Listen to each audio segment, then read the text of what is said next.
Ayan, magandang araw po. Kung simple tip o trick para madalas mangitlog ang inyong inahing manok, simple lang po ang gagawin.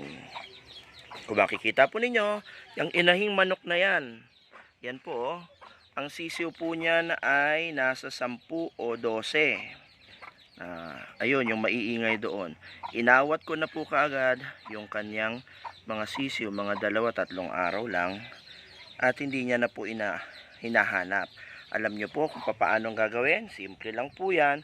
Kukunin nyo lang po yung kanyang mga sisiw. At ilulubog nyo lang po sa medyo malamig na tubig ang puwetan ng manok. Yan, mga 1 minuto lang po yan. At hindi niya na po hahanapin yan. Ang tendency po kasi niyan pagka ganon ay mga ilang araw lang mangingitlog na naman po yan, maghahanap po ng tandang at mangingitlog po yan.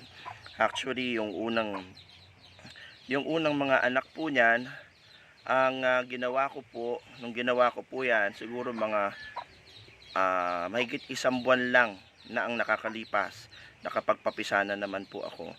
Yung una 8, malalaki na po yun, 1 buwan na po mahigit ang edad nung inawat ko. Mga 1 linggo lang, ayan, nawala na yung manok na yan. Tapos andun, nakita ko na doon sa kanyang nest, sa kanyang pugaran, may mga itlog na. At ayun na nga, after 21 days nakapagpapisa na siya. So ang pagitan lang po niyan, magmula nung napisa niya yung kanyang mga itlog nung una, ay 1 linggo lang po nangitlog na naman po siya ng nangitlog. So halos 1.5 buwan may bagong pisa siyang itlog. Ayan, kanina nilubog ko po sa tubig. So ang gagawin nyo lang, pag hinanap po uli yung kanyang mga sisiw, yan yung mga maiingay na yon, lubog nyo lang uli. Pero kita nyo po, ayan o, parang hindi niya hinahanap yung kanyang mga sisiw kasi nga po nailubog na po namin siya sa tubig na medyo malamig-lamig. Bakit po? Kasi kaya po masyadong attached ang inahing manok sa kanyang mga sisiw. Kasi po kailangan niyang liliman yung kanyang mga sisiw. Kaso kaya ang tendency noon, lililiman niya yung kanyang mga sisiw para yung init ng kanyang puwetan ay ma-transfer naman doon sa kanyang mga sisiw.